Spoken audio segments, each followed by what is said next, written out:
हिंदुस्थानचे भावी पंतप्रधान राहुल गांधी यांचं हार्दिक स्वागत अशा आशयाचे बॅनर सध्या पुणे शहरात लागले आहेत. गुडलक चौकात राहुल गांधींचा साऊथच्या हिरो सारखा मोठा कटआउट लागलाय. 10-12 वर्षांपासून मरगळीला आलेली पुणे काँग्रेस गेल्या 10-12 दिवसांपासून झपाटून कामाला लागली आहे आणि या सगळ्याचं एकच कारण आहे, ते म्हणजे काँग्रेस नेते आणि देशाचे विरोधी पक्षनेते राहुल गांधी उद्या म्हणजेच 22 ऑगस्टला पुण्यात येत आहेत. कोटा, डेहराडून आणि प्रयागराज नंतर राहुल गांधींचा छात्रों की गूंज हा कार्यक्रम पुण्यात होतोय. यासाठी महाराष्ट्र काँग्रेसची जोरदार तयारी सुरू आहे, पण दुसरीकडे भाजपची मात्र या कार्यक्रमाचा विचार करून झोप उडालेली दिसून येते. समोरासमोर भाजप राहुल गांधींना हलक्यात घेत असल्याचं दाखवत असलं तरी पडद्यामागून हा कार्यक्रम कसा कमीत कमी प्रभावी करता येईल असे सगळे प्रयत्न भाजप करताना दिसून येते असं बोललं जात आहे. पुण्यात जमावबंदी लागू करण्यापासून ते कार्यक्रमाला 30 अटी पोलिसांनी घातल्या आहेत.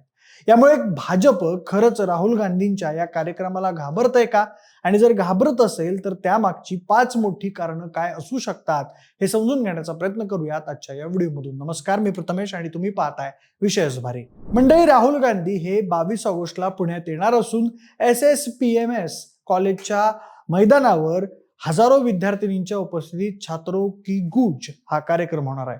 या कार्यक्रमाच्या तयारीसाठी पूर्ण महाराष्ट्र काँग्रेस सध्या कामाला लागलेली आहे. जोरदार तयारी सुरू आहे आणि जवळपास 25,000 विद्यार्थिनी या कार्यक्रमाला हजेरी लावतील असा अंदाज सध्या व्यक्त केला जातोय.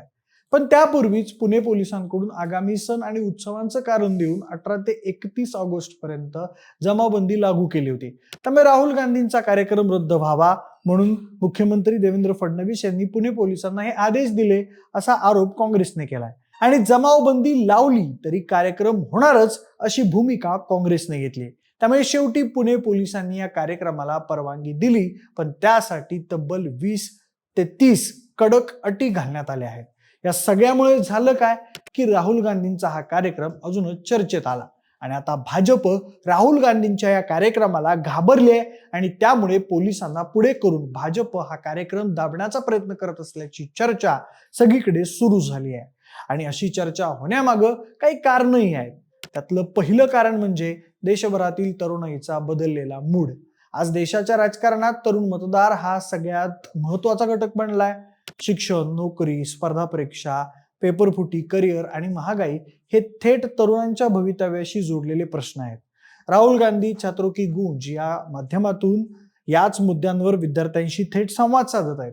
कोटा, प्रयागराज आणि डेहराडून नंतर आता त्यांचा पुण्यात कार्यक्रम होतोय आणि पुण्यातील कार्यक्रम विशेषतः विद्यार्थिनींसाठी ठेवण्यात आलाय.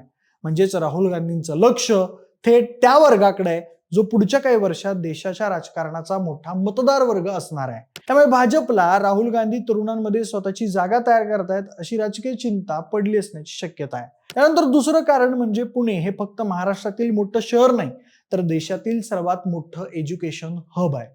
इथे हजारो विद्यार्थी देशाच्या कानाकोपऱ्यातून येतात. इंजिनिअरिंग, मेडिकल, स्पर्धा परीक्षा, मॅनेजमेंट अशा अनेक क्षेत्रातील विद्यार्थी पुण्यात आहेत आणि म्हणूनच पुण्यात विद्यार्थ्यांशी राहुल गांधींचा मोठा संवाद झाला तर त्याचा राजकीय संदेश फक्त पुण्यापुरता राहणार नाही तर सोशल मीडियावर आणि विद्यार्थ्यांच्या नेटवर्कमधून तो देशभर जाऊ शकतो. त्यातही पुण्यातील कार्यक्रमाचा फोकस मुलींवर असल्यामुळे शिक्षण, महिला सुरक्षा आणि करिअरचे प्रश्न थेट चर्चेत येणार आहेत. काँग्रेस याच गोष्टीला सावित्रीबाई फुले आणि जिजाऊंच्या पुण्यात मुलींचा आवाज असा राजकीय संदर्भ देत आहे. त्यामुळे हा कार्यक्रम चांगला यशस्वी झाला तर देशभरातील विद्यार्थ्यांमध्ये जे सरकार विरोधी वातावरण तयार झालेलं आहे त्याला अजूनच खतपाणी मिळण्याची भीतीही भाजपला असू शकते. त्यानंतर पुढचं म्हणजे तिसरं कारण असं की नीट आणि पेपरफुटीचा मुद्दा. म्हणजे विद्यार्थ्यांच्या मनात परीक्षा आणि करिअर बद्दल आधीच मोठी चिंता आहे. पेपरफुटी किंवा परीक्षांमधील गैरप्रकाराचा मुद्दा विरोधकांना सरकारवर थेट हल्ला करण्यासाठी मोठा हत्यार देतो. राहुल गांधी या विषयावर सातत्यानं सरकारला घेरण्याचा प्रयत्न करत आहेत. त्यामुळे पुण्यात हजारो विद्यार्थिनींसमोर हा मुद्दा मांडला गेला तर त्याचा थेट राजकीय परिणाम होऊ शकतो. कारण हा प्रश्न फक्त विरोधी पक्षाचा राजकीय मुद्दा नाही, तो विद्यार्थ्यांच्या आयुष्याशी जोडलेला प्रश्न आहे. त्यामुळे राहुल गांधींना जर विद्यार्थ्यांचा थेट प्रतिसाद मिळाला तर काँग्रेसला तरुणाईमध्ये स्वतःचा राजकीय नॅरेटिव्ह मजबूत करण्याची संधी मिळण्याची भीती भाजपला लागलेली असू शकते. चौथं कारण म्हणजे पोलिसांच्या 30 अटींमुळे निर्माण झालेला राजकीय संशय. मंडळी, पुणे पोलिसांनी कार्यक्रमाला परवानगी दिली पण त्यासोबत तब्बल 30 अटी देखील घातल्या आहेत. कार्यक्रमात क्षमतेपेक्षा जास्त लोकांना प्रवेश देऊ नये, स्टेजचं प्रमाणपत्र घ्यावं, 4 प्रवेश निर्गमन मार्ग ठेवावेत, खासगी सुरक्षा आणि महिला सुरक्षा रक्षक ठेवावेत, सीसीटीव्ही असावेत, ड्रोन वापरता येणार नाही, धार्मिक भावना दुखावल्या जाणार नाहीत याची काळजी घ्यावी, आक्षेपार्ह बॅनर लावता येणार नाही आणि कार्यक्रम वेळेत संपवावा, अशा अनेक अटी आहेत ज्या सहसा कधी लावल्या जात नाहीत. आणि नेमका याच कार्यक्रमाला लावल्या गेल्यामुळे आता भाजप पोलिसांना पुढे करून हा कार्यक्रम दाबण्याचा प्रयत्न करत असल्याचं बोललं जात आहे. पोलिसांचं म्हणणं आहे की या अटी खास राहुल गांधींसाठी नाही आहेत. मोठ्या कार्यक्रमांसाठी अशा प्रकारच्या सुरक्षा अटी ह्या नियमितपणे लागू केल्या जातात. त्यामुळे या अटींना थेट भाजपचा दबाव आहे असं म्हणता येणार नाही. पण राजकारणात परसेप्शन महत्वाचं असतं.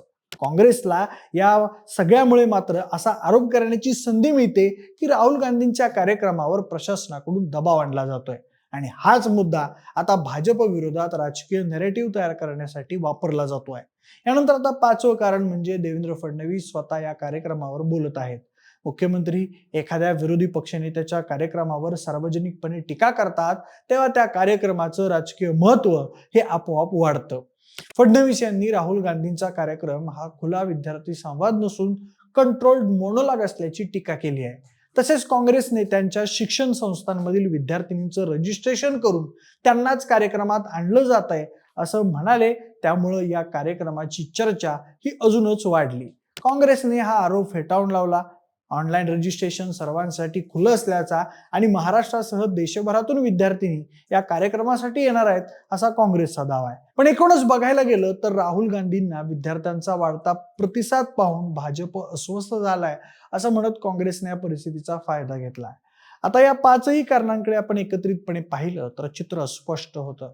हा केवळ राहुल गांधींचा पुणे दौरा नाही, तर हा तरुणाईच्या मुद्द्यावर काँग्रेस आणि भाजपमध्ये सुरू झालेल्या राजकीय स्पर्धेचा एक भाग आहे. राहुल गांधी विद्यार्थ्यांशी संवाद साधत आहेत, भाजप त्यावर प्रश्न उपस्थित करत आहेत, काँग्रेस त्याला उत्तर देत आहे आणि या सगळ्यामुळे विद्यार्थ्यांचे प्रश्न पुन्हा एकदा राजकीय चर्चेच्या केंद्रस्थानी आले आहेत. राजकीय दृष्ट्या भाजपला या कार्यक्रमाकडे दुर्लक्षही करता येत नाहीये, कारण राहुल गांधी जर पुण्यात हजारो विद्यार्थ्यांशी संवाद साधण्यात यशस्वी झाले, त्यांना विद्यार्थ्यांचा चांगला प्रतिसाद मिळाला आणि शिक्षण, पेपरफुटी, बेरोजगारी आणि महिलांच्या सुरक्षेसारखे मुद्दे चर्चेच्या केंद्रस्थानी आणले गेले तर त्याचा राजकीय फायदा काँग्रेसला मिळू शकतो. आता खरी परीक्षा ही 22 ऑगस्टला होणार आहे. या कार्यक्रमाला किती गर्दी होते, विद्यार्थ्यांनी राहुल गांधींना कसा प्रतिसाद देतात, राहुल गांधी कोणकोणते मुद्दे मांडतात आणि त्यानंतर भाजपकडून त्यावर काय प्रतिक्रिया येते यावर पुढची दिशा ठरणार आहे. कारण शेवटी प्रश्न राहुल गांधींच्या कार्यक्रमाचा नाही तर पुण्यातून तरुणाईचा आवाज नेमका कोणाच्या बाजूने जातो हा आहे. पण मंडळी, तुम्हाला काय वाटतं? भाजप राहुल गांधींच्या कार्यक्रमाला खरंच घाबरतंय का? काँग्रेसला या कार्यक्रमाचा खरंच फायदा होईल का? तुमची याबद्दलची मतं आम्हाला कमेंट करून नक्की कळवा आणि सोबतच आपल्या विशेष YouTube चॅनलला सबस्क्राईब करायला अजिबात विसरू नका. धन्यवाद.